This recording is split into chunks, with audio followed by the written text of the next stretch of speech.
2번 전에 나오실 때 우리 오른손 들고 할렐루야로 힘차게 환영하시겠습니다. 할렐루야. 할렐루야. 제가 이 강의가 끝나면 진짜 부활의 기쁨을 마음껏 누릴 수 있을 것 같습니다. 네. 제가 이 강의를 하도록 이야기를 듣고 나서 강의 준비를 하면서 주님, 제가 왜 이 강의를 합니까? 라는 질문을 하나님께 드렸어요. 그랬는데 하나님께서 오랜 시간이 지나지 않아서 저에게 답을 주셨습니다.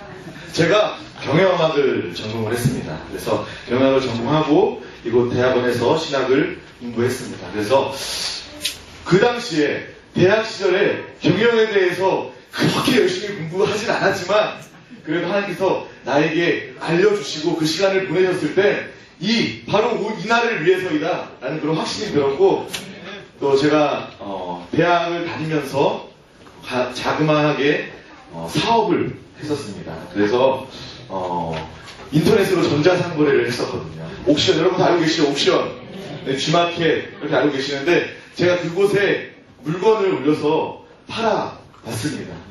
근데 처음에 이 물건이 너무나도 좋은 물건이에요. 이거 그냥 물건 얘기하지 않고 내려가면 나중에 성도님이 다 한 번씩 물어보신다고 구체적으로 얘기해야 된다고 해서 얘기하겠습니다. 어떤 좋은 거였냐면 해충을 잡는 약이었어요. 해충 뭐가 있죠? 지긋지긋한 해충이 뭐가 있죠? 네, 바퀴벌레 있고 개미 있습니다. 바퀴벌레, 개미를 탁월하게 잡는 약을 제가 구할 수 있게 된 거예요. 그래서 이거 팔아도 좋겠다 라는 생각을 했는데, 제가 대학생인데 어떻게 점포를 낼 수 있습니까? 점포 못 냅니다. 제가 가진 건 이 좋은 물건과 젊음의 열정밖에 없었는데 이걸 어떻게 하나 생각하다가 온라인에다 팔면 되겠구나. 그때가 거의 초창기이고 전자상거래가 늘어날 때였어요. 그때를 놓치지 않고 들어가서 물건을 올렸습니다. 그것 때문에 처음에는 정말 조잡했죠. 들어가면 한글 글씨만 써있고 사진은 없고 이런 모습으로 글을 올렸어요. 근데 날이 지나면 지날수록 저는 공부를 하게 되고 더 이렇게 숙달돼 가니까 그림도 올리고요. 지금 여러분들 전자상거래 들어가면 그 사람들이 소개하는 것처럼 저도 어느덧 그렇게 소개할 수 있을 정도의 기술을 가지게 되었어요. 근데 그때부터 장사가 너무 잘 되는 거예요. 처음에는 10개, 20개 이렇게 팔더니 어느 날 가니까 하루에 100개씩. 저는 그때 학교에 다니고 있었죠. 학교 갔다 오면 거기 들어가 보면 벌써 주문이 100개 이상씩 올라와 있는 거예요. 와, 이거 돈이 되겠다. 시간이 지나면 나는 돈방석에 앉겠다 라는 생각을 했어요. 아니 그렇게 어려운 수고도 하지 않았거든요. 그냥 좋은 물건을 거기에 올렸더니 사람들이 찾아서 물건을 달라고 얘기했어요. 그래서 저는 그 물건을 가지고 이게 박스로, 이게 작은 물건이어도 이게 소봉투에 들어갈 정도의 그 제품이었는데 그거를 라면 박스 몇 개를 들고 우체국으로 갑니다. 택배 회사를 부를 수도 있지만 택배는 좀 더 비쌌어요. 그래가지고 우체국으로 제가 들고 갑니다. 그걸 들고 가서 수백 개 그걸 등기로 붙였어요.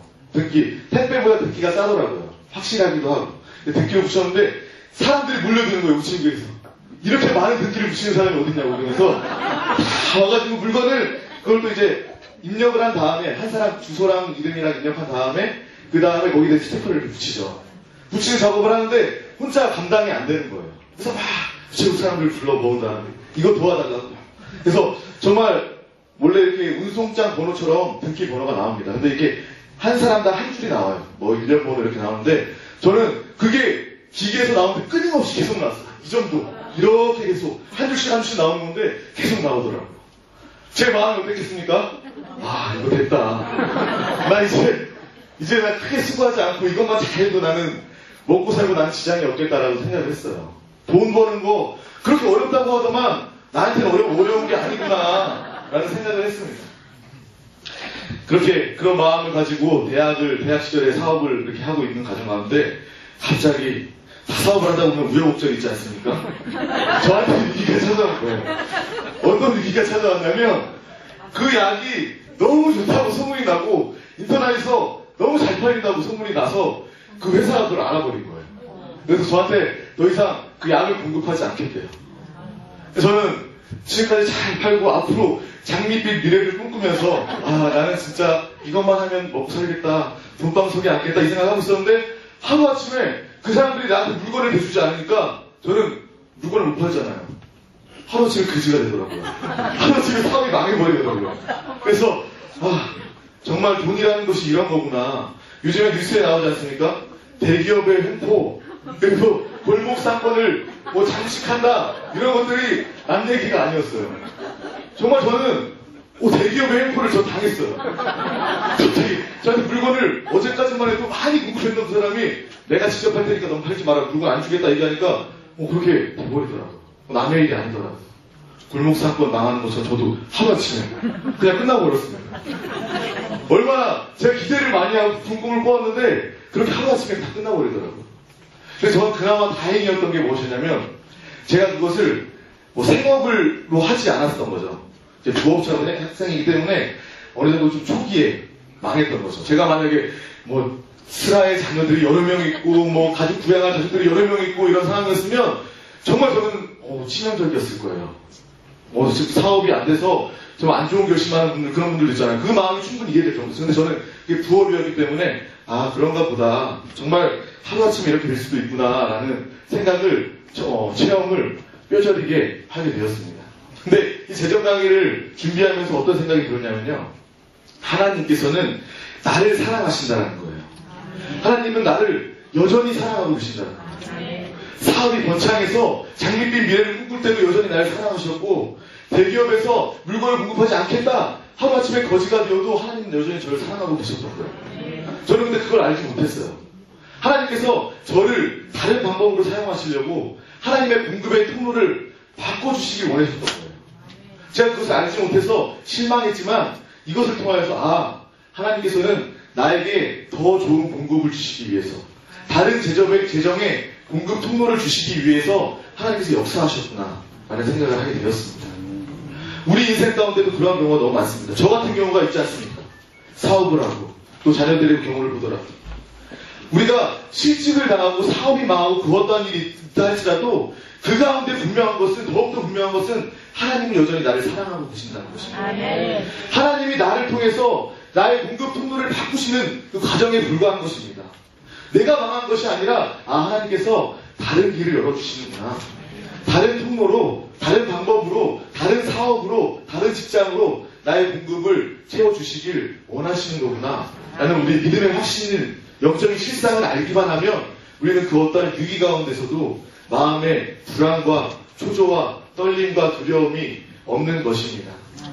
제가 하나님께서 공급을 바꾸시는 그 이후에 또 한 가지 제 인생의 가장 큰 체험이 하나 있다면, 돈이 아무 능력이 없다는 것을 뼈저리게 깨닫게 되는 또 하나의 간증이 또 있습니다. 무엇이냐면, 제가 결혼하여서 첫째 아이를 낳았는데 그 아이가 정말 예정일보다 훨씬 빨리 갑자기 차를 타고 가는 도중에 아내가 하혈을 해서 아이를 쏟아내는 그런 상황이 나타났어요. 너무나도 시급한 상황이고 이 시간이 너무 지나버리면 아내도 자녀도 다 위험한데요.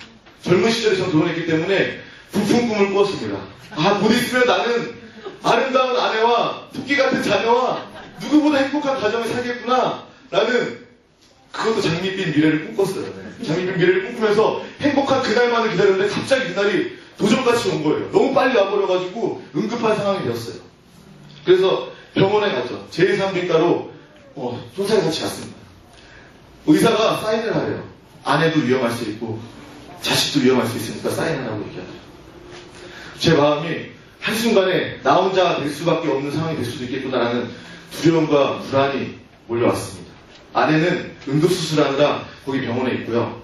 우리 첫째 아이가 태어나자마자 제1병원에서 안 된다고 그랬어요. 안 되니까 아주대병원으로 가라고 이야기하시더라고요.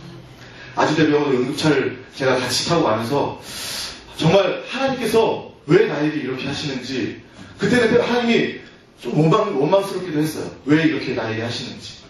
근데 아이가 아주대병원 신생아 중환자실에 들어와 있고, 저는 이제 아내한테 갔다가 아이에게 갔다가, 겨울날이었는데 눈이 많이 쌓여서 고속도로가 꽉 막히고 눈길에 있는데도 하루에 한 번씩 꼭 그 아이에게 갔어요.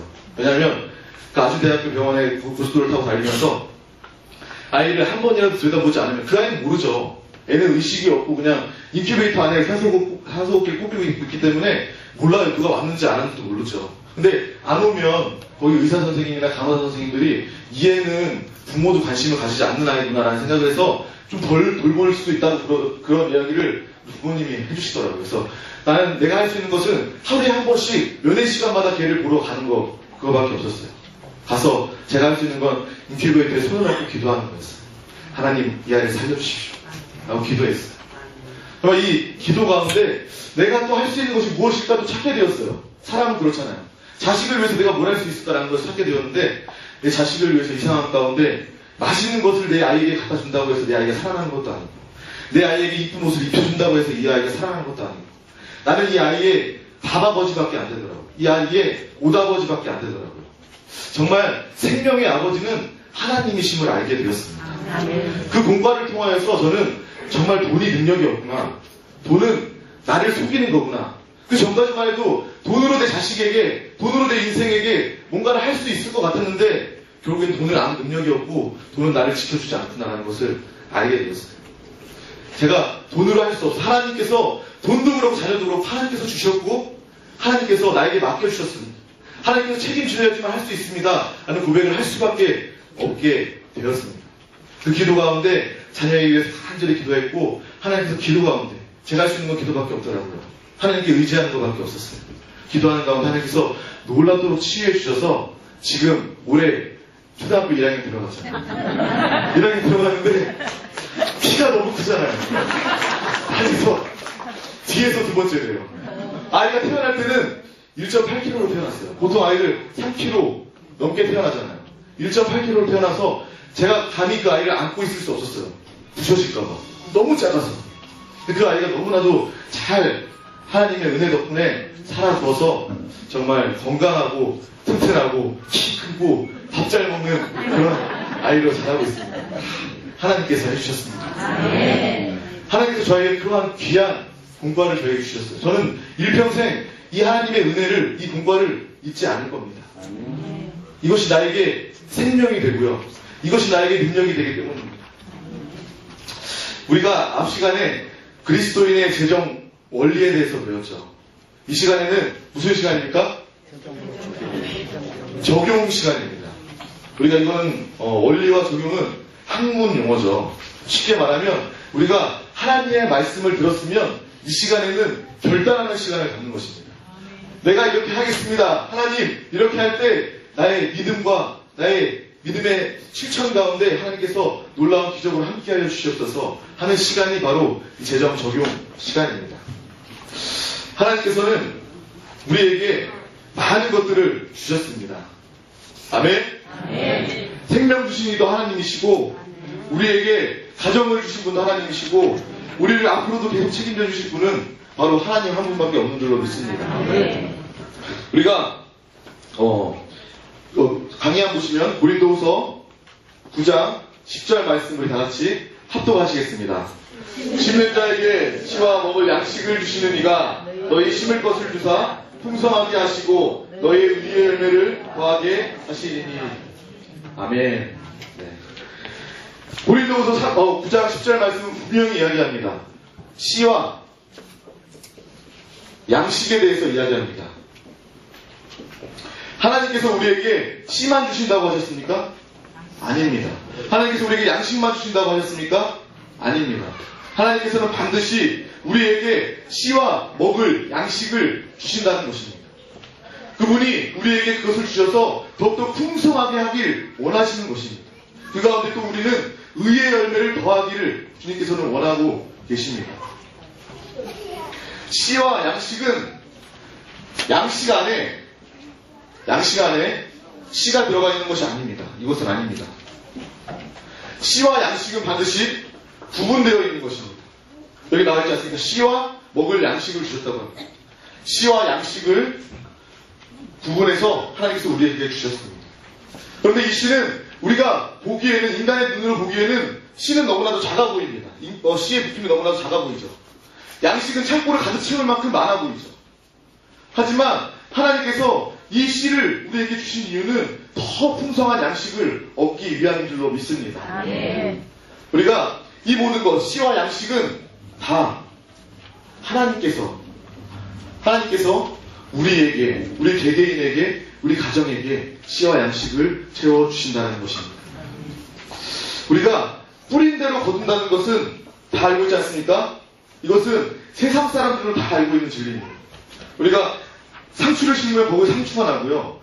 깻잎을 심으면 거기에 깻잎이 납니다. 이것은 너무나도 당연한 것이라서 설명할 필요조차 없는 거예요. 그리고 성경은 이 농부의 비유에 대해서, 농사의 비유에 대해서 너무나도 많이 나오고 있습니다.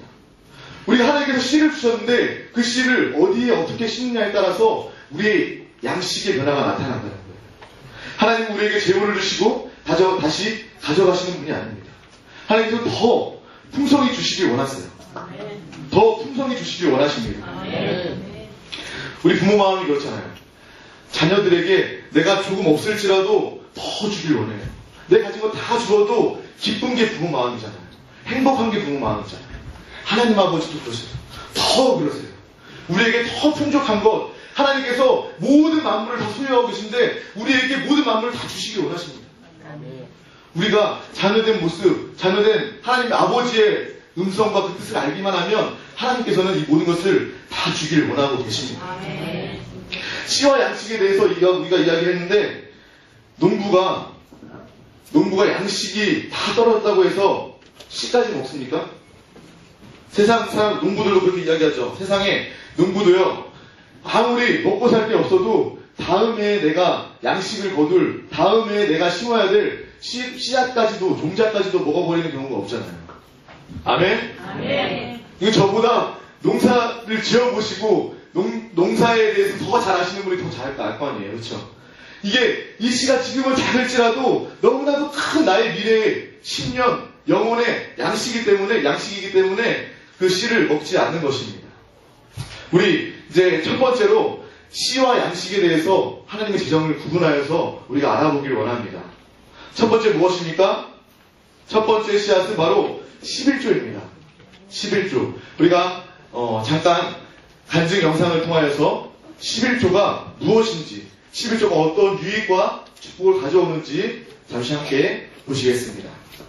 교회에 갔더니 이 11조 시간이 되면 11조를 내야 되더라고요. 근데 그 11조가 나는 뭐 그냥 아무렇게나 11조 시간 되면 패스오버에서 뭐 한 1,000원, 2,000원 내가지고 그냥 넣고 이게 11조로 그냥 그렇게 해왔어요. 근데 미국에 내가 그 지금 갔는데 내 친구가 11조 제대로 하느냐고 물어보더라고요. 아 그래 나가 멍청이 가만히 있으니까 너 그렇게 하지? 나가 하는 대로 딱 흉내를 내요. 너 그렇게 해가지고 어떻게 복 받으려고 그냥 기억하는 사람은 하나님이 10에 10을 다 주시던데 일만 내려도 그것 떼먹으면 어떻게 복 받으려고 그냥. 아 그래서 제가 와서요 제대로 이제 계산하니까 어디 계산이 잘 나옵니까 그게. 여러분같이 월급을 받으면 그게 아주 정확하지만 기억하는 사람은 안 그렇잖아요. 그래서 적당히 냈는데 매주 4주 이제 한 달을 4주로 해서 분납을 이제 해서 했는데 월요일날 딱 여기다가 딱 넣어놓습니다. 딱 넣어놓으면 이제 일요일날 내고 월요일날 와서 또 여기다가 딱 넣어놓고 이게 맨날 여기 10조에 있는 거죠. 참 든든하고 기분 좋아요. 되게 잘했는데 어느 날 또 믿는 분이 여자분인데 와서 무슨 이야기 끝에 김 사장님 11조 제대로 하세요? 나보고 물어보더라고요. 제대로 하는데 물어보니까 괜찮대요 기분이.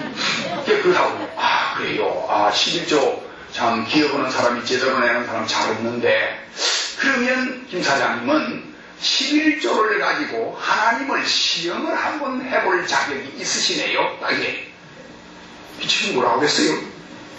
아니 11조를 가지고 하나님을 시험을 해봐요. 그랬더니 이분이 빙긋이 웃으면서 우리 김 사장님이 성경 공부가 좀 약하시네. 저 말라기 3장 10절 말씀을 찾아보시고 한 번만 시험하세요. 재미 보고 책 보면 안 됩니다. 또 갔어요. 얼른 내가 말라기 3장 10절 말씀을 찾았더니 만군의 여호와가 이르노니 너의 온전한 11조를 창고에 들여 나의 집에 양식이 있게 하고 양식이 있게 하고 양식을 재겠다고 하지 않았습니까? 그 양식이 11조더라고요. 양식이 있게 하고 그것으로 나를 시험하여 내가 하늘 문을 열고 너희에게 복을 쌓을 곳이 없도록 굳이 아니하나 보라. 그래서 여기 11조 있던 게 1조를 더 못해서 12조 딱 해가지고 그 중에 아까 다 내면서 하나님 아버지 내가 지금 12조 내지 않습니까? 이번 주일 나는 다른 때 같이 그러지 마시고 확실하게 하세요. 아닌가? 이것만 한 번은 내가 힘으로 느낄 수 있도록 그렇게 복을 즉시 부어주셔야 됩니다. 이게 어정쩡하면요 내가 좀 그렇습니다. 아시겠지? 그때 딱 그랬는데 그 기도가 산달돼서 아주 딱 들어주셨다. 냈는데 어떻게 된 줄 아세요? 그 달에 원래 저희가 한 1억 매출하던 회사가 8억이 들어왔어요. 이거 참 현실적으로 얘기하면 또 그것도 지금 시간이 걸려 또 이제 비교하고. 자오간 우리 회사는 난리가 났죠. 좋아서. 그렇잖아요? 근데 나는 아니에요. 온 전신이 타자자자자 떨리는 거예요. 그 떨리는 거 말도 못해. 너무너무 내가 감사하고 죄지은 것 같아가지고 기가 막혔습니다. 그 대신 또 하나님께서요 뭘 주신 줄 알아요? 또 하나 깨달음을 깨우침을 주셨어요. 너 왜 10에 2조 그러냐? 10에 9은 너 몫이고 하나는 내 몫이니까 만약에 10에 2조를 하면 18개 네 몫, 10에 3조면 27개, 10에 4조면 36개, 45개, 9배 장사 되는데 왜 1조만 하냐? 아이고, 예. 이제 알았습니다. 있는 대로 막 내는 거예요. 그냥 막 내. 여러분, 지금부터 복 받은 거는 전부 그저 9배 장사해서 벌었다는 거, 그거 여러분들의 간증 걸립니다. 지금부터는. 하나님 아버지께서 큰 복을 주셔가지고 2001년도에 그 대치동에 그 옛날 우성건설 사업 부지를 저희한테 경락으로 주셨어요. 그때 제가 85억에 샀는데 지금 1,000억이 넘어요. 그 자리에 지금 지하 5층에 지상 6층이 내년 3월이면 준공입니다. 거기 1, 2층이 아우디 매장이 될 거예요. 아시아의 최고의 매장이라서 10억을 우리한테 아주 지원을 하고 자기네들 홍보 전시관을 2층을 몽땅 바닥 평수가 300평이거든요. 2층 300평, 600평을 그래서 그쪽에서 뭐라고 명명하라고 그랬냐면요. 아우디 센터로 명명합니다. 자, 그 아우디만 주셨나요? 우리 둘째가 또 형이 그러니까 또 셋나니까 벤틀리를 하게 됐어요. 벤틀리는 영국의 여왕이 타는 차 아닙니까? 롤스로이스하고 같은 형제간 그겁니다. 벤츠 600 그 바로 위에 있죠. 제가 그 덕에 저 벤틀리 타잖아요. 저는 그냥 홍보하기 위해서 타는 거고.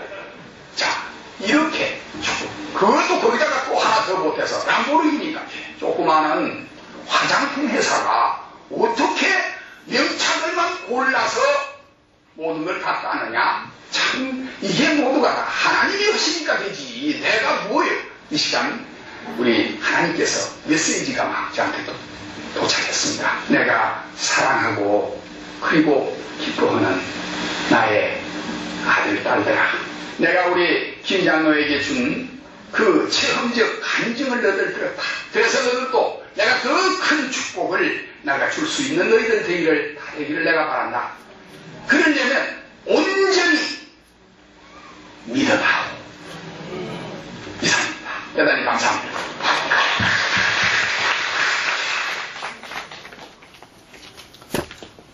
할렐루야. 네. 자, 우리가 이 11조에 대한 간증, 또 우리가 주변에 살다 보면 믿는 자들 안에서 11조에 대한 간증이 너무나도 많아요. 사업적으로 성공하신 분들도 이것과 같은 11조와 간증이 너무나도 많습니다. 우리가 지금 세상 밖에 나가보면요, 세상 사람을 아무나 붙들고 물어봐요. 당신 지금 뭐하러 갑니까? 라고 물어보면요, 어떤 한 사람은요, 돈을 벌러 갑니다. 또 다른 사람을 붙들고 물어봐요. 당신은 지금 뭐하러 갑니까? 라고 물어보면 돈을 쓰러 간대요. 이 땅의 모든 사람들은요, 두 가지로 나눠져요. 다니는 사람들 보면 이 세상 사람들, 돈 쓰러 다니고 돈 벌러 다니고 돈 때문에 인생의 시간을 다 하는 거죠. 그들에게 하나님은 바로 돈입니다. 하지만 우리 믿는 자들에게 하나님께서 돈을 하나님 삼기를 원하지 않으시고 그건 죄예요. 우상을 숭배하는 너무나도 큰 죄입니다.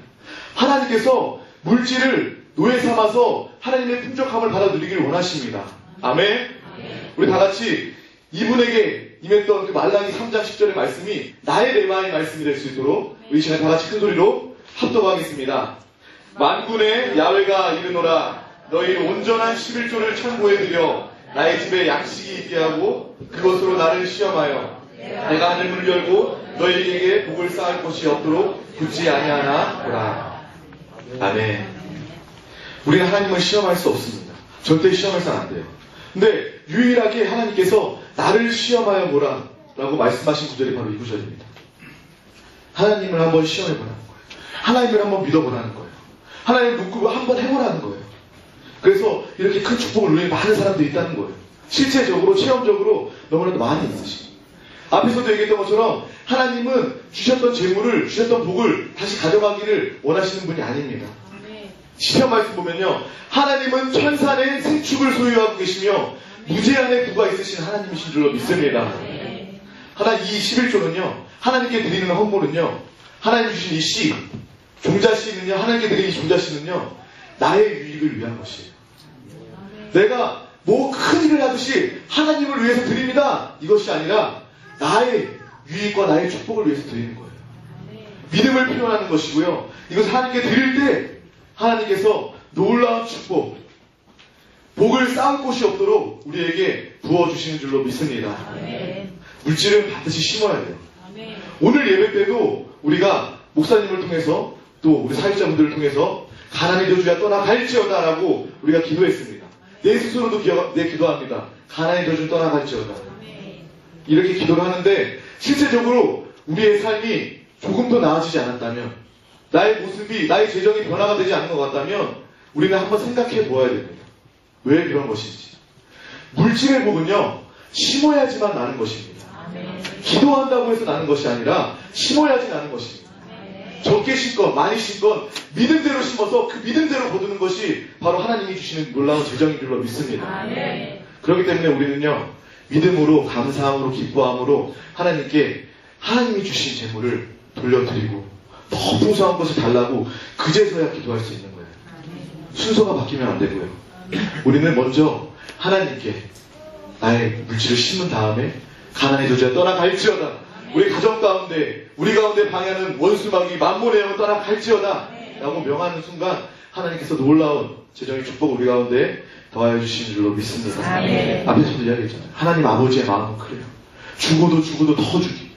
어느 만큼 주길 원하시냐면 예수 그리스도를 이 땅에 보내셔서 나를 위해서 대신 죽으시고 부활하시도록 하나님께서는 그만큼 모든 것을 다 주기를 원하시는 하나님이십니다. 또 예수님께서 이 땅에 오신 가장 큰 이유는 나의 죄 때문이죠. 지옥 갈 수밖에 없는, 저주 가운데 있어서 지옥 가운데, 사망 가운데 갈 수밖에 없는 나의 죄 때문에. 또 한 가지 우리가 기억해야 될 것은 나의 가난 때문에 이 땅에 오셨다는 것입니다. 예수님께서 이 땅에 가난하게 오셔서 예수님께서 목수의 자녀의 생활을 하시고 말 구에서 나시고 이런 것들, 이것이 가난입니까? 이것보다 더 큰 가난은 하나님께서 육신을 입고 영광과 모든 것을 다 포기하시고 이 땅에 오신 것이 가장 가난해지신 것입니다. 우리는 예수님께서 나를 위해서, 나의 가난의 문제를 해결해 주시기 위해서 이 땅에 왔기 때문에 나는 이제 더 이상 가난할 필요가 없다. 부활절을 통해서 우리가 알아야 될 것은 나는 이제 새로운 피조물이고 나에게 새로운 생명이 있고 나는 하나님의 자녀, 천국의 백성이다. 동시에 나는 가난할 이유가 없다. 나는 하나님의 풍요를 받아 누릴 수밖에 없다. 라는 것이 우리의 고백이 되어야 할 줄로 믿습니다. 11조에 대해서 말콤 맥그리거라는 미국 사람이요, 당신의 돈은 소중하다라는 책을 썼는데 그 책 안에 이렇게 적어놨어요.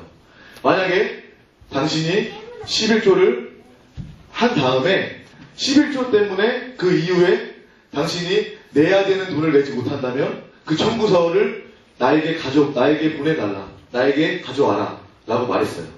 그런데 그분이 이 땅 가운데 계시는 동안, 천국 가는 동안 단 한 명도 그 청구서를 보낸 사람이 없었다는 거예요. 우리는 이것을 통해서도 알 수 있습니다. 하나님께서는 심는 자들에게 특별히 11조, 하나님이 주신 것 중에서 전체를 하나님이 주셨고 그분의 10분의 1을 하나님께 거룩하게 구별해 드렸을 때 하나님께서 놀라운 축복을, 특별히 재정의 축복을 우리 가운데 주신 줄로 믿습니다. 돈의 첫 번째 용도인 바로 심는 자의 씨, 종자는 무엇입니까? 11조입니다. 앞에도 얘기했던 것처럼 종자는 우리가 먹어버려서는 안 됩니다. 11조는 돈을 가지고 우리가 가장 먼저 해야 될 일입니다. 하나님께서 우리에게 씨와 양식 모든 것들을 다 주셨어요. 이것은 누구도 빠짐없이 지금 여기 계신 모든 분들을 하나님이 다 채워주신 것입니다. 하나님이 우리에게 재정을 주시고 하나님께서 우리가 그것을 하나님께 11조를 거룩하게 구별해서 하나님께 드릴 때 이것은 나의 것이 아니에요. 내가 내 것을 작정하여서 큰맘 먹고 드리는 것처럼 할 수 있겠지만 본질은 그게 아니라는 것입니다. 하나님의 것을 일부를 하나님께 드리는 거예요. 그렇기 때문에 우리는 받자마자 하나님께 드릴 수 있는 믿음이 있길 바랍니다. 내가요, 남의 길거리 가다가 물건을 주워가지고 가지고 있으면 그 주인이, 윤 목사님이 이 볼펜의 주인이에요. 근데 처음에 몰랐는데 죽고 나니까 알았어요. 알면 빨리 돌려줘야 돼요. 즉시로 가서 이거 목사님 거 아니에요? 돌려드려야 됩니다. 그래야지 내 마음이 편하죠. 그래야 맞는 거죠. 이것과 마찬가지로 11조 역시 하나님의 것이기 때문에 내가 받은 즉시로 그건 따로 떼서 하나님께 돌려드려야 됩니다. 이것이 바로 11조의 의미고 법칙인 줄로 믿습니다. 남의 거 만져서 남의 거 가지고 있어서 편하지 않아요. 빨리 줘버리는 게 마음 편한 것입니다. 하나님께 구별하여서 드리고 지혜롭고 풍부한 재정을 누리기를 원합니다. 1번 11조의 의미입니다. 11조의 의미가 무엇인지 다 같이 읽어보겠습니다. 하나님께서 우리의 공급자이십니다. 11조의 의미는 하나님께서 나의 공급자이십니다 라고 고백하는 것입니다. 또한 선포하는 것입니다. 침례, 우리가 침례 다 받았지 않습니까? 침례의 의미, 여러 방면의 의미가 있습니다. 우리가 주님 앞에서 나의 믿음과 나는 이제 옛사람을 죽고 예수 그리스도로 말미암아서 다시 새 생명 얻은 새로운 자입니다 라고 고백하는 나의 믿음의 고백과 동시에 악한 영들에게, 세상 사람들에게 선포합니다. 나는 더 이상 세상에 속하지 아니하고 하늘에 속한 하나님의 자녀이다. 악한 원수마귀야 보아라. 나는 이제 새로운 생명으로, 새로운 피조물로 너는 나에게 방해할 수 없고 개입할 수 없다. 선포하는 것입니다. 11조도 이와 마찬가지입니다. 하나님께 나의 믿음, 하나님께서 나의 모든 것들을 다 공급해 주셨습니다. 재정뿐만 아니라 나의 생명까지도 하나님께서 공급해 주셨습니다. 고백과 동시에 만몬의 영에게 선포하는 것입니다. 더러운 귀신, 만몬의 영아, 너는 이 재물은, 돈은 나를 어찌하지 못한다. 나는 너를 경배하지 않는다. 나는 오직 하나님만을 경배한다. 라는 그 표시가 바로 11조라는 것입니다. 또 두 번째로 11조의 창고, 온전한 11조를 창고에 드리라고 말했습니다. 11조의 창고는 어디입니까? 그 장소는 어디입니까? 바로 11조는 성찬을 떼는 곳에 하는 것입니다. 이것은 실제적인, 여러분들이 성찬식을 하죠. 성찬식을 하는 곳에 11조를 드리는 것이 성경적이고 합당한 것이고요. 그리고 우리가 목사님을 통하여서, 담임 목사님을 통하여서 우리의 영혼에 양식을 얻는, 그 양식을 얻는 곳에 주의 11조를 드리는 것이 합당한 것이라는 것입니다. 온전하게 드리라고 말합니다. 온전하게 드리는 것은요, 여기 말하는 의미와 장소와 절대성을 다 알고 그대로 드리라는 겁니다. 우리는 성찬을 어디서 떼죠? 어디서 뗍니까? 한세교회입니다. 우리의 11조의 창고는 어디입니까? 한세교회. 네, 한세교회입니다. 그렇기 때문에 우리는 그 11조를 반반씩 떼는 것도 아니고, 어떤 분들은 한세교회 반, 다른 개척교회 반 이렇게 드리는 경우도 있습니다. 그런 경우 온전한 11조를 드려야 됩니다. 한세교회 온전한 11조를 드려야 되는 것이죠. 개척교회 그런 마음으로 드린다, 그것은 어찌 보면 자기 의일 수 있어요. 내가 이만큼 생각이 깊고 내가 그만큼 그 교회를 생각하기 때문에 반절 떼서 주는 거야 라는 자기 의가 드러날 수 있는 경우가 될 수도 있는 거예요. 온전한 11조를 창고에 들으시는 여러분들에게 간절히 소망합니다. 선교단체가 아니에요. 그리고 크리스찬 학교, 내 자녀들이 다니는 크리스찬 학교가 아니라 내가 성찬을 빼고 내가 영적인 양식을 공급받는 그곳에 바로 11조의 창고가 되는 것입니다. 한세교회를 통해서 우리가 돌봄받잖아요. 한세교회를 통해서 우리가 인도받잖아요. 한세교회의 주의 종들을 통해서 하나님께서 우리 축복해 주시고 기도해 주시잖아요. 그곳이 바로 11조의 창고인 줄로 믿습니다. 세 번째, 우리 11조의 절대성, 우리 다 같이 읽겠습니다. 시작. 빈부에 상관없이 반드시 해야 한다. 적든지, 이것은 액수랑 상관있는 것이 아닙니다. 내가 어려우면 어려운 대로, 내가 부하면 부한 대로, 하나님께 이것은 거룩하게 온전하게 드려야 되는 것입니다. 농부가 추운 겨울에도 하나님 그 양식을 종자를 먹어버리지 않는 것은 봄을 기다리는 것입니다. 내가 지금은 내 양식이 겨울이니까 다 떨어져도 조금 떨어져서 좀 궁핍한 가운데 있을지라도 내가 이것을 가지고 있으면 반드시 봄날이 올 거야. 이렇게 따뜻한 새싹이 나고 양식의 소출이 걷어지는 봄날이 올 거야. 그 믿음 가운데 그것을 가지고 있고 드리는 가운데 더 봄이 오고 가을이 와서 더 풍성한 곡식을 거둘 수 있게 되는 것입니다. 아까 간증 가운데서 이야기하지 않았습니까? 하나님께서 말씀하십니다. 나를 한번 믿어봐라. 나를 한번 시험을 보고 나를 한번 믿어봐라. 하나님께서는 우리를 실망시키지 않습니다.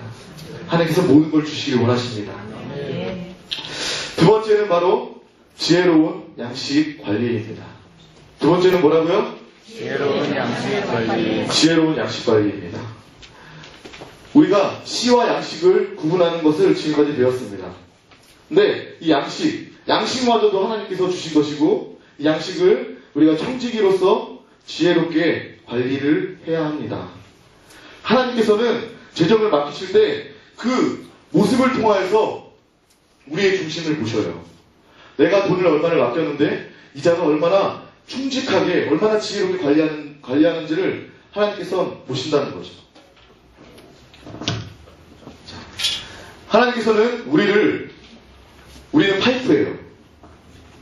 우리는 파이프고요.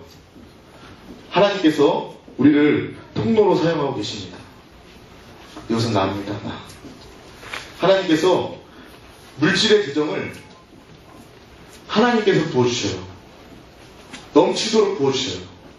그래서 이곳이 바로 내가 통로가 되어서 이 땅 가운데 하나님의 나라, 하나님의 뜻을 위하여서 풍성하게 이것이 흘러 들어가서 온전히 다 쓰임받기를 원하고 계십니다. 그런데 우리는요, 많은 경우에 만몬의 틈을 내주어서 만몬이 우리에게 주는 생각을 쫓아가게 됩니다.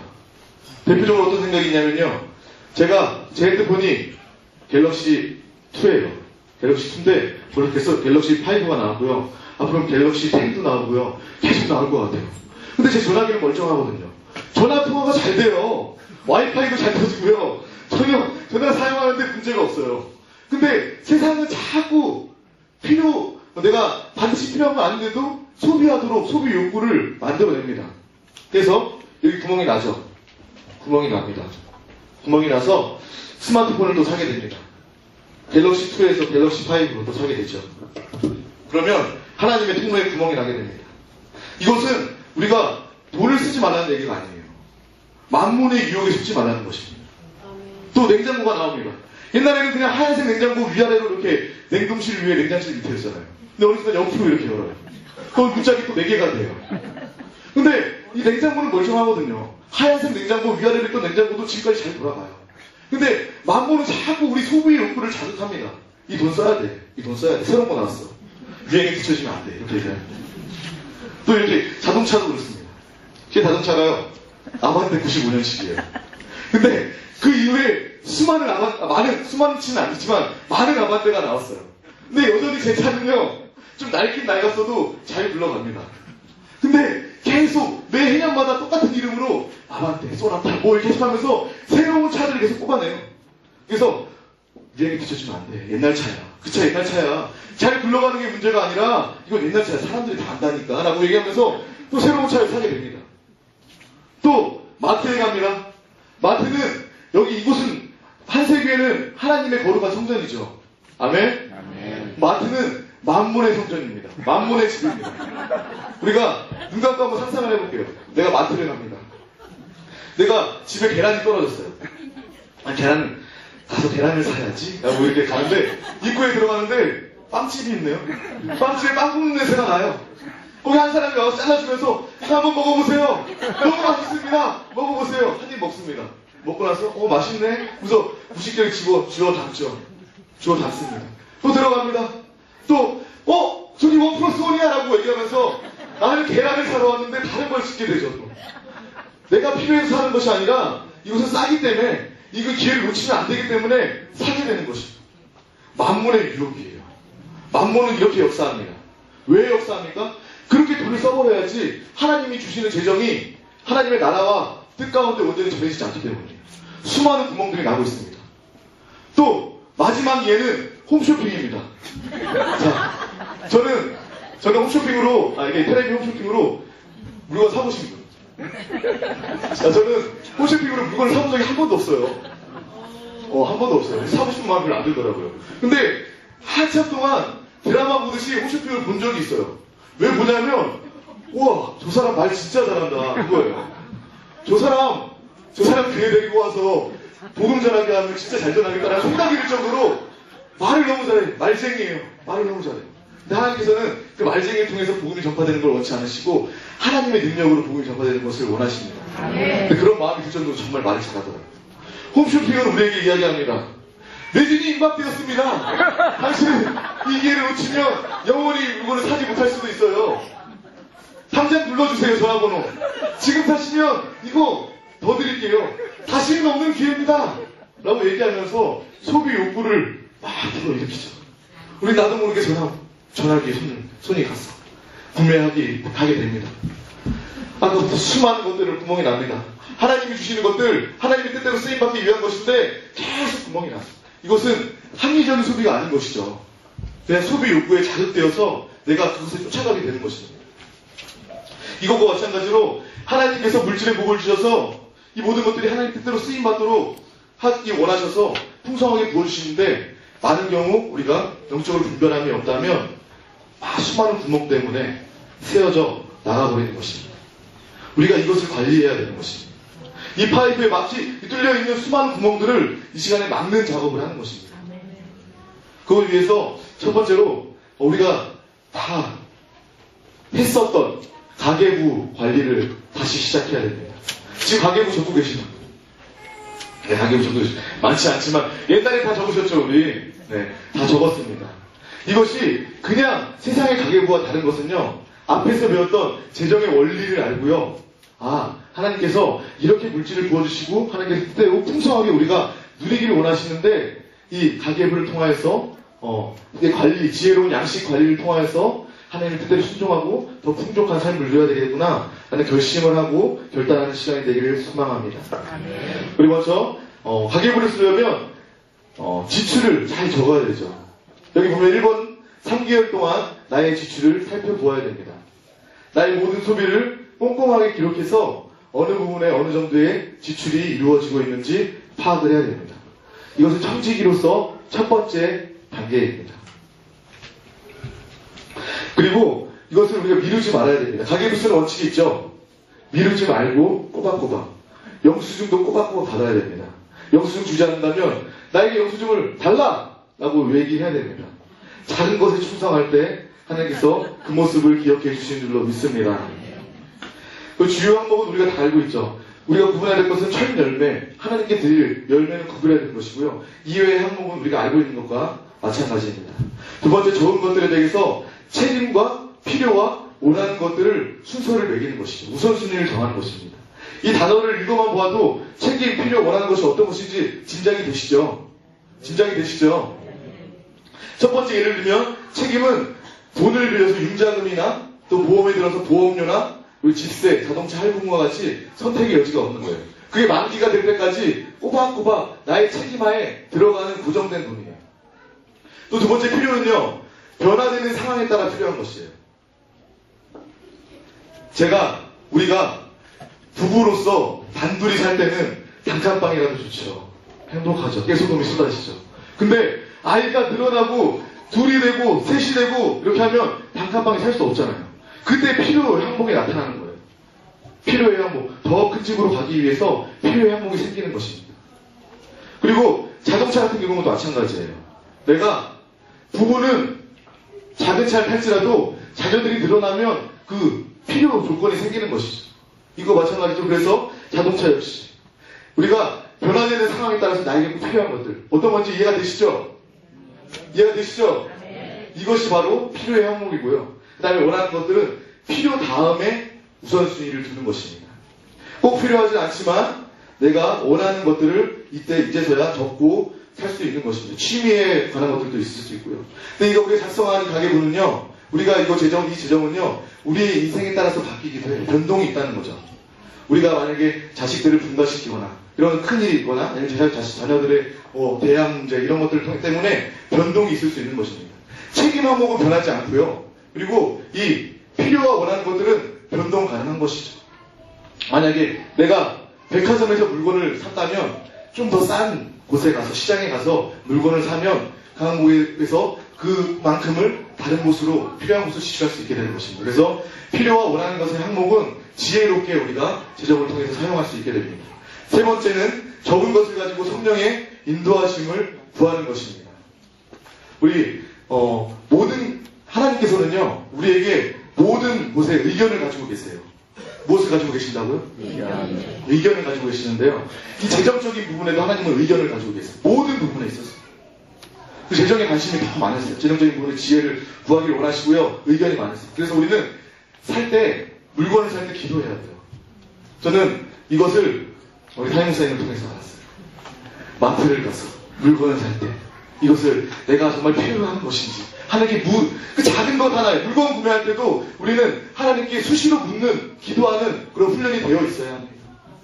하나님께 물어야 돼요. 적은 것을 가지고 성령님의 인도하심을 구해야 돼요. 우리가 이 일을 할 때 가족들과 모여서 책임과 필요와 원하는 것을 정합니다. 가족들과 모여서 할 때 여러 문제들이 생길 수도 있어요. 나의 내적인 모습을 바라볼 수도 있어요. 이걸 작성하다 보면 내가 어린 시절에 너무 궁핍한 가운데 자라서 내가 여전히 지금까지 인색하구나 라는 것을 이 과정 가운데 발견할 수도 있고요. 그리고 이 과정 가운데 내가 돈을 너무나도 방탕하게 썼구나, 너의 죄책감이 그 가운데 다가올 수도 있어요. 이것은 근데 당연한 거예요. 그리고 가족 간에 내 필요, 내 책임, 이것을 반드시 해야 돼요 막 그러면서 다툼이 오갈 수도 있죠. 근데 이 과정은 반드시 필요한 것이에요. 영적 전쟁이기 때문이죠. 만몬의 영이 틈타고 있던 우리 가정 가운데 이 과정을 통하여서 악한 만몬의 영을 쫓아내는 과정이 되는 줄로 믿습니다. 그래서 전혀 두려워하거나 낯설어하지 않았으면 좋겠어요. 이 과정 가운데 내적인 자아를 발견하게 되고, 내적인 모습을 발견하게 되고요. 영적 싸움의 현장이 될 수도 있다는 것입니다. 또 다음으로 네 번째, 구체적인 목적이 있는 또 예금을 우리가 해야 됩니다.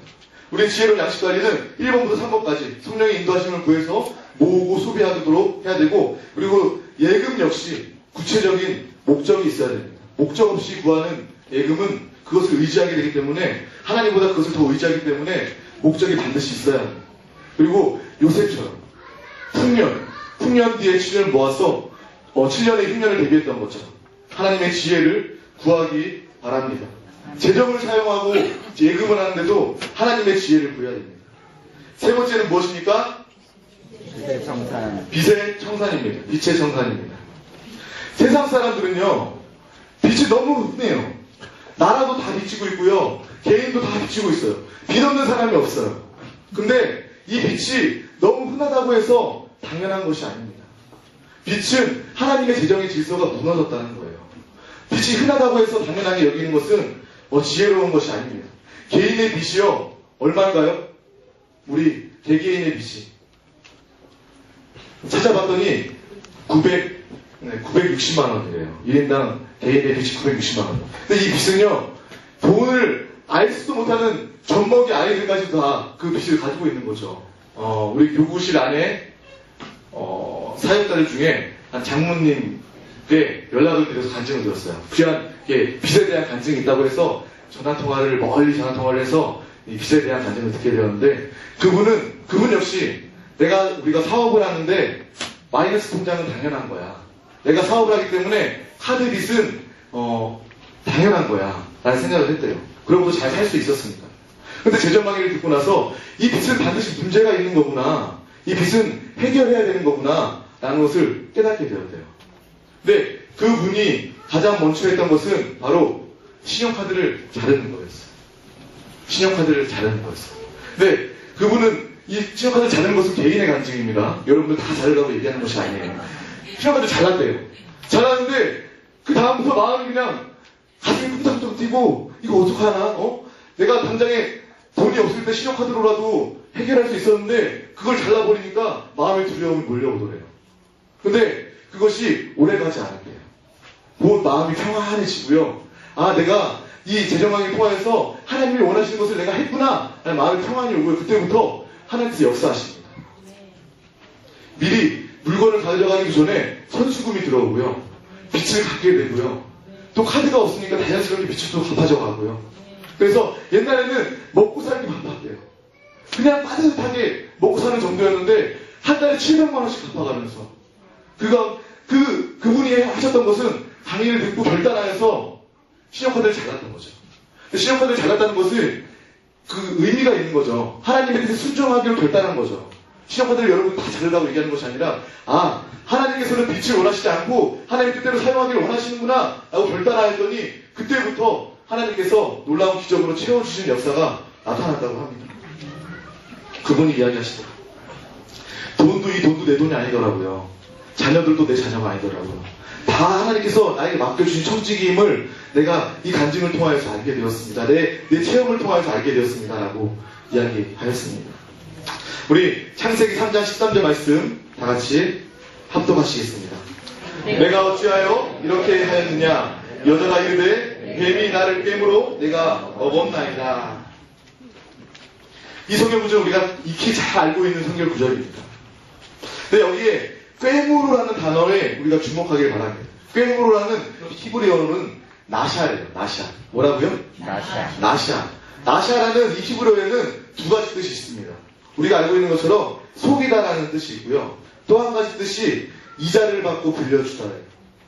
이자를 받고 빌려주는 게 속이는 거랑 같은 뜻이라는 거예요. 그래서 이 말씀 가운데 그렇죠. 이 땅 가운데 죄가 들어온 것도 뱀이 사채업자가 되어서 아담과 하와를 꿰는 것이죠. 빛을 지게 하는 것이죠. 이 영적인 빛이 너무나도 커서 예수님께서 감당하실 수밖에 없는 그 빛을 지게 되는 것입니다. 이거 마찬가지로 이 빛의 문제는 우리가 동각심을 가져야 됩니다. 우리가 교회 안에서도 성도들 안에서도 빛이 있다면 그 가운데 만몬이 악한 영들이 개입할 틈을 주고 있는 거예요. 나에게 빛이 있다면 더 깨어서 영적인 분별함으로 기도하고 이 빛을 갖기 위하여 노력해야 된다는 것입니다. 우리 잠언 말씀 다 같이 합독하시겠습니다. 마땅히 행할 길을 아이에게 가르치라. 그리하면 늙어도 그것을 떠나지 아니하리라. 부자는 가난한 자를 주관하고 빚진 자는 최주의 종이 되느니라. 빚진 자는 최주의 종이 된대요. 우리가 이것을 명심해야 됩니다. 빚지면요, 우리가 뱀에 속아서 빚지면 사단의 종이 됩니다. 그 죄는 예수님이 감당할 수밖에 없는 그 죄로 크게 되는 것입니다. 많은 사람들은요, 동시에 잠언의 22장 6편 6절에서 7절 이게 말씀을 앞뒤를 잘라서 생각해요. 우리 앞에 말씀 말고 뒤에 말씀 알지만 연결해서 생각해 본 적이 없다는 것이죠. 빛에 대한 주인과 종의 관계는요, 지혜로운 아버지가, 지혜로운 부모가 아들과 딸에게 가르칠 첫 번째 원칙이라고 믿습니다. 빛에 대해서 자녀들에게 이것은 하나님이 원하시는 것이 아니고 만몬이 탓할 기회가 되는 것이다라고 교육하고 알려줘야 될 줄로 믿습니다. 근데 많은 부모들이요, 반대의 본을 보여요. 반대의 본을 보여요. 내가 사고 싶은 것을 빚을 내더라 사는 모습을 일평생 자녀들 앞에서 보입니다. 그런 모습을 보고 자란 자녀들은요, 그 길을 떠나지 않아요. 빚지는 길을 떠나지 않는다는 것입니다. 그렇기 때문에 우리는 내 자녀들을 위해서라도 빚지는 모습을 보여서는 안 되고 정말 무엇이 지혜 있는 것인지, 우리가 성경 말씀에 보면 다윗은 그랬습니다. 솔로몬에게 하나님의 지혜와 명철을 의지하게끔 가르쳤고 기도했습니다. 하나님을 의지하게끔 가르쳤습니다. 이것이 다윗의 훌륭한 점이죠. 돈을 많이 물려준 것이 아니라 하나님의 지혜와 명철을 구하게 하는 것이고 하나님의 뜻을 구하게 한 것입니다. 우리는요, 앞에 11조 얘기도 했지만 자녀들에게 11조 할 수 있도록 도와줘야 됩니다. 가르쳐야 됩니다. 이것은 부모가 할 수 있는 최고의 지혜예요. 자녀들에게 11조 봉투를 가장 어렸을 때부터 하면 더 좋은 것입니다. 너가 빛의 종로를 타는 것이 아니라 네가 이것을 통하여서 풍족한 하나님의 공급을 받기 위한 방법이 바로 너의 11조다 라고 이야기해주고 11조 할 수 있도록 주어야 된다는 것입니다. 또 성경은 빛을 갚지 않는 것에 대해서 이것은 죄라고 말하고 있습니다. 때문에 우리는 하나님의 온전한 재정의 이끄심을 받기 위해서 빛을 청산하는 것이 필요합니다. 빛은 앞에서도 얘기했던 것처럼 사람 관계에도 영향을 미쳐요. 사람 관계에도 영향을 미칩니다. 가장 가까운 예로 부모 자식 간에도 비치면요 관계가 이상해져요. 관계가 애매해져요. 많은 부모들이, 한국의 부모들이 그렇습니다. 내가 이 돈, 너 상황이 참 딱하니까 이 돈 빌려줄게. 갚을 수 있을 때 갚아. 라고 이야기합니다. 근데 이 세상 사람 중에 갚을 수 있을 때 갚을 수 있는 사람이 있습니까? 이 세상에서 갚을 수 있을 때라는 것은 없어요. 근데 이제 그 다음에 돈을 빌려줍니다. 근데 이제 그 부부가, 아들, 며느리가 어머니 우리 잠깐 해외여행 좀 다녀올게요. 라고 하면서 해외여행을 갑니다. 부모님 마음에는 이런 마음이 들어요. 쟤들이 내 돈을 갚지 여행을 가? 라는 마음이 들죠. 마음이 듭니다. 분노가 생깁니다. 표현을 하지 않을지라도, 표현할 수도 있고 표현하지 않을지라도 그런 마음이 생기죠. 그때부터 만물이 또 튼튼한 것이죠. 사람 관계, 돈 때문에, 빚 때문에 관계가 튼튼한 것이죠. 자녀들은 신나게 해외여행 갔다 옵니다. 기념품을 들고 옵니다. 그래서 어머니, 아버님 기념품을 사왔습니다. 받으시옵소서 드립니다. 근데 부모 마음은 벌써 이렇게 분노가 꽉 차있죠. 눈치를 보니까 이게 즐거워하지 않고 기뻐하지 않는 거예요. 그래서 곰곰이 생각해보니까 내가 빚을 졌는데 이거 갚지 않고 내가 그 돈을 여행비로 써가지고 그런가 보다. 자식도 느끼게 되죠. 며느리도 느끼게 되죠. 죄책감에 시달립니다. 그때부터 부모 자식 간의 거리가 생깁니다. 서로 함께하는 시간이 어려운 시간이 되는 것이에요. 그렇기 때문에 빚의 문제는요 우리가 반드시 해결해야 될 필요가 있어요. 자녀들한테 돈을 빌려줄 때도요 기도해야 돼요. 하나님 내 자녀에게 돈을 빌려주기를 원하십니까? 라고 하나님께 기도하고 물어야 돼요. 또 내가 이 돈을 자녀에게 거저 줄 것인지 이 돈을 그냥 진짜 빌려주는 것인지 확실하게 정해야 돼요. 어정쩡하게 갚을 수 있을 때 갚으려 만몬이 튼튼하게 되는 계기가 되는 것입니다. 하나님께 기도한 다음에 자녀들에게 빌려줄지 안 빌려줄지 정한 다음에 그 다음에 그 돈 줄 거면 거저 주고 그리고 빌려주는 거면 너는 언제까지 빚을 얼마를 꼬박꼬박 갚아야 된다 라고 분명히 정해줘야 되는 것이에요. 그래야지 그 가운데 빚 가운데 만몬이 부모 자식 간에 틈타지 않는 것입니다. 분명히 정해줘야 됩니다. 우리가 다음으로 빚을 처리하는 실제적인 단계에 대해서 알아보겠습니다. 근데 여기 위의 박스는요 기본적인 원리예요. 그리고 밑에 박스는요 조금 더 빚이 심각한 분들, 많은 채무에 시달리는 분들을 위해서 밑에 박스로 만들어놨습니다. 밑에 박스는 그냥 개인적으로 읽어보시면 되고요. 위에 거에 중점적으로 우리가 한번 보겠습니다. 1번 다 같이 읽어보겠습니다. 돈을 빌리고 갚지 않는 악을 회개한다. 우리가 가장 먼저 빚 문제에 있어서 가장 먼저 해야 될 것은요 회개하는 것이에요. 하나님께서 나에게 재정을 주셨는데 내가 천직이로서 관리를 하지 못하고 있었던 거죠. 빚을 지게 된 것이죠. 그렇기 때문에 그 문제에 대해서 하나님께 터놓고 회개하는 시간을 반드시 첫 번째로 가져야 됩니다. 또 두 번째 우리 함께 읽어보겠습니다. 무기력하게 있지 말고 빚을 갚기 위해 할 수 있는 것부터 한다. 빚을 지면 사람들의 마음을 위축돼요. 그래서 내가 빚이 많아서 돈이 없어서 나는 할 수 있는 것도 없고 나는 살 수도 없을 거야. 나는 죽을 수밖에 없어. 만몬이 그 가운데 역사하면 사람이 그렇게 되네요. 빚진 사람들의 공통점이 그거잖아요. 나는 할 수 없어. 우울증 그리고 자살도 이르게 됩니다. 그 가운데서 우리가 할 것은요 무기력하게 있는 것이 아니라 이것을 위해 내가 할 수 있는 것부터 찾아보는 것이죠. 내가 작은 돈이 있다면 이 작은 돈으로 어떻게 빚을 갚을 수 있을까? 내가 그들을 만나서 어떻게 할 수 있을까? 용서를 구하고 빚을 갚을 수 있을까? 작은 것부터 내가 할 수 있는 것을 찾는 것입니다. 마귀의 계계에 속는 것이 아니라 하나님의 4차원의 역성으로 할 수 있다 하면 된다 해보자. 내가 이러한 빚이 있을지라도 빚 가운데도 난 할 수 있는 것이 반드시 있다는 것을 우리가 알아야 됩니다. 이것은 영적인 1번과 2번은요 영적인 모습을 알아야 되는 거예요. 영적인 모습을 알아야지만 할 수 있는 것이고 두 번째, 세 번째로 다시 읽어보겠습니다. 우선순위에 따른 최소한의 소비로 빚을 먼저 갚는다. 그 다음부터 우리가 하는 거예요. 내가 빚을 지고 있다면 내가 최소한의 소비로 내가 아껴야죠. 흥청망청 돈 쓰면서 그 빚 안 갚아버리면 안 되는 거죠. 죄 짓는 거잖아요. 많은 대학생들도 그래요. 많은 대학생들이요 등록금은 빚을 내면서 학교는 다니는데 해외여행은 마음껏 떠나고요. 학교 다닐 때 명품백을 가지고 다녀요. 그래서 뭔가가 잘못되어 있는 거죠. 빚의 문제를 해결하지 않은 채 자기의 소비를 줄일 생각을 하지 않은 채 그렇게 흥청망청 계속 써버리는 것이죠. 우리 우선순위에 따른 최소한의 소비로 빛을 갚아 나가야 됩니다. 네 번째 함께 읽겠습니다. 하나님께서 함께 도우시기를 기도한다. 아멘. 기적은요, 사람과 하나님이 만나는 것입니다. 빛의 문제에 있어서도 내가 그냥 넉넉고 네 번째 하나님께서 도우시기를 기도만 하는 것이 아니라요, 내가 할 수 있는 것들, 용서를 구하고 조금씩이라도 갚아나가는 그 가운데 그 믿음의 모습을 보일 때 하나님께서 놀라운 기적으로 역사해 주실 줄로 믿습니다. 나사로 돌을 옮겨 놓을 때 하나님께서 그를 살리시는 역사가 나타나는 것입니다. 돌까지 하나님께서 옮겨주시지 않는다는 거예요. 오병이와 역시 마찬가지입니다. 그것을 하나님께 드렸을 때 풍부하게 먹고도 남는 역사가 나타나게 되는 것입니다. 베드로도 마찬가지죠. 배에 자기 한 발을 내딛었을 때, 물 가운데 내딛었을 때 하나님께서 걷게 하시는 것입니다. 사람이 믿음의 모습을 보였을 때 비로소 하나님께서 놀라운 기적으로 빛을 해결하시고 치유심의 역사가 나타나는 줄로 믿습니다. 마지막으로 내 잔이 넘치는 축복입니다. 내 잔이 넘치는 축복은요, 하늘 창고에 쌓는 것입니다.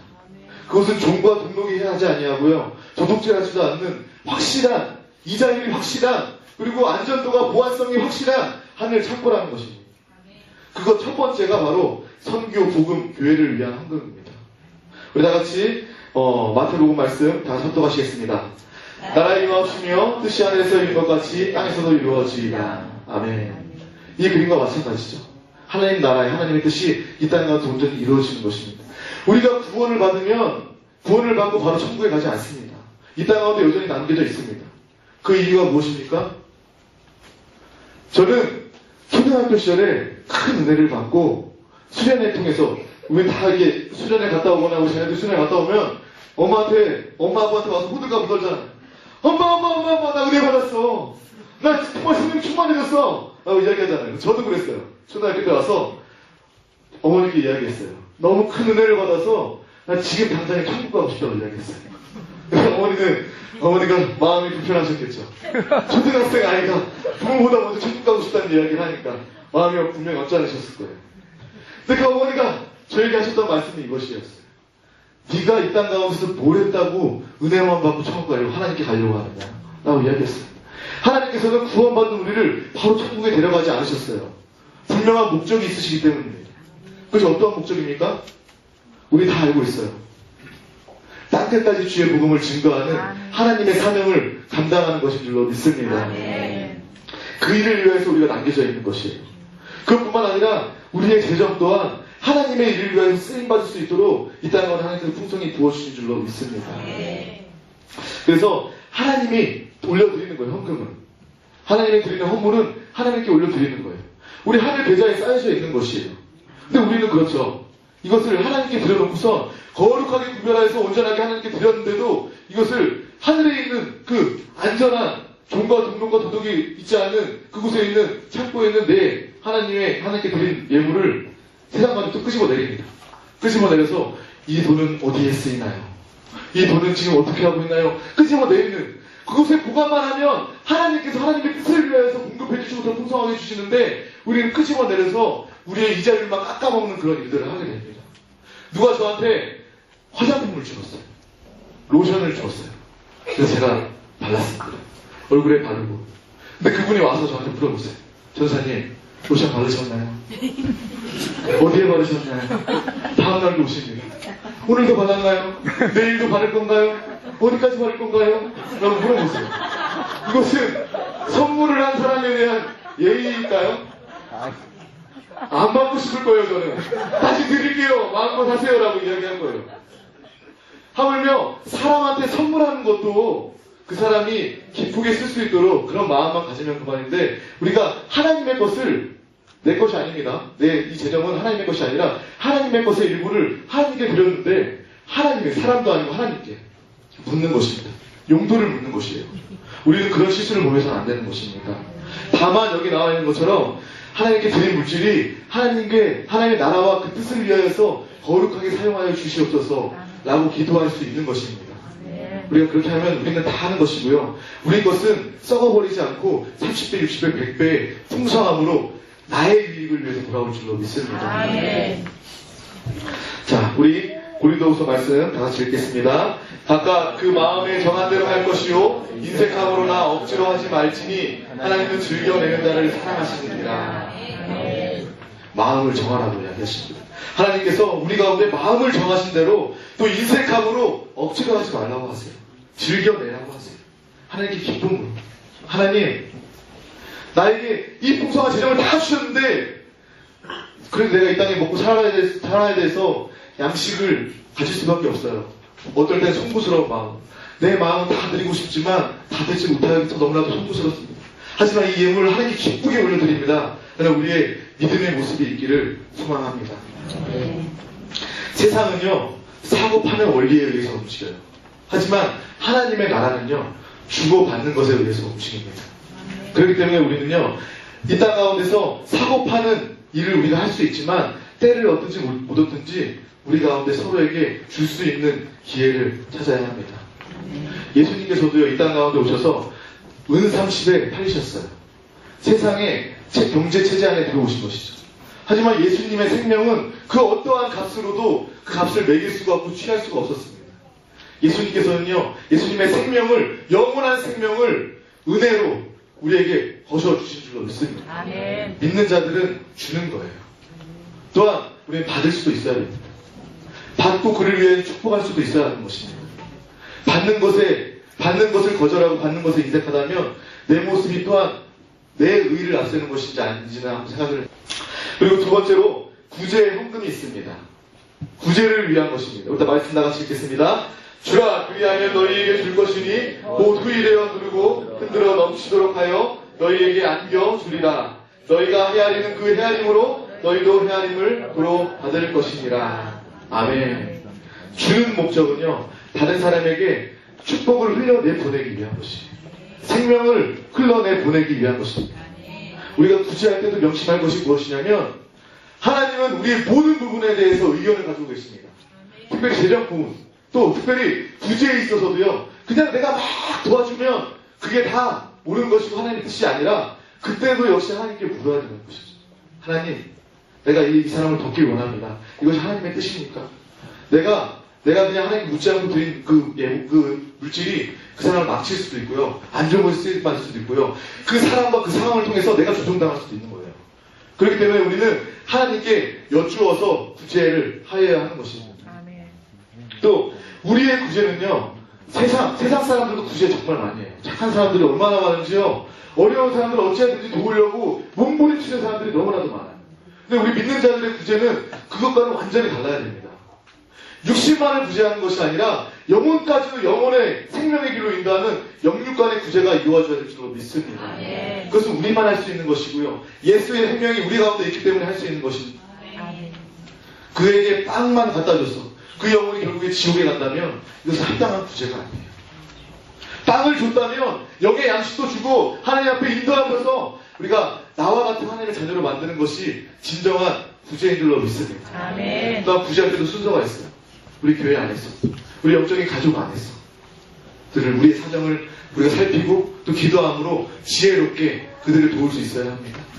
또 왼손이 하나님을 오른손을 모르게 그 마음이 도움을 받는 자가, 어려운 자가, 우리의 영적 가족이 상처받지 않도록 우리가 지혜롭게 기도하여서 도울 수 있어야 하는 것입니다. 이 주는 것은 우리로 하여금 하늘 계좌에 쌓기 위해서 하나님께서 사용하시는 방법입니다. 우리 다같이 마지막 단락을 함께 읽겠습니다. 큰 소리로 우리 다 같이 읽겠습니다. 하나님께서 재정의 문을 열어주시는 것은 우리로 하여금 지상 명령을 효과적으로 수행하기 위함이다. 만나가 날마다 새롭게 내렸던 것처럼 하나님께서는 우리가 늘 공급자이신 하나님을 의뢰하기를 원하신다. 하나님께서는 주신 재정을 우리가 우리의 미래를 위해 쌓아두는 것을 합당하게 여기지 않으신다. 우리는 하나님께서 주신 재정으로 하나님의 나라를 위해 계속 흐르게 해야 한다. 아멘. 또 하나님께서는 이 일을 위해서요, 내가 이러한 돈이 있을 때 하나님께 이렇게 하겠습니다, 이런 좋은 생각만을 가지고 있는 자를 찾는 것이 아니라 믿을 만한 경력을 가진 자를 찾는 것입니다.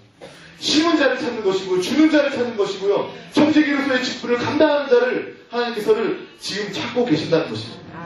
우리 모두가 하나님의 풍성함을 가지는 소유하는 저와 여러분이 되길 간절히 소망합니다. 이 시간에 우리 기도하겠습니다. 하나님 아버지 감사합니다. 이 시간을 통하여서 하나님께서 어떠한 분이신지 우리에게 풍요를 주시길 간절히 원하시는 분인지 알게 해주시면 감사합니다. 우리가 아버지의 뜻대로 아버지의 나라를 위하여서 이 모든 재물을 온전히 사용할 때에 더 크고 놀라운 역사, 재정의 풍요가 임하게 하여 주시옵소서. 세상 사람들도 보아할 수 있을 정도로 놀라운 풍요의 역사가 임할 줄로 믿습니다. 하나님 아버지의 귀한 마음, 자녀들에게 귀한 것을 주기를 원하는 마음, 예수께서 우리의 가난을 감당하셨기 때문에 우리는 이제 부유할 수 있습니다. 돈을 다스리는 주님의 청지가 되기를 원합니다. 주님을 알고 깨닫고 결심하며 결단하게 하여 주심을 감사합니다. 주님 감사드리며 예수 이름으로 기도하옵나이다. 아멘. 할렐루야.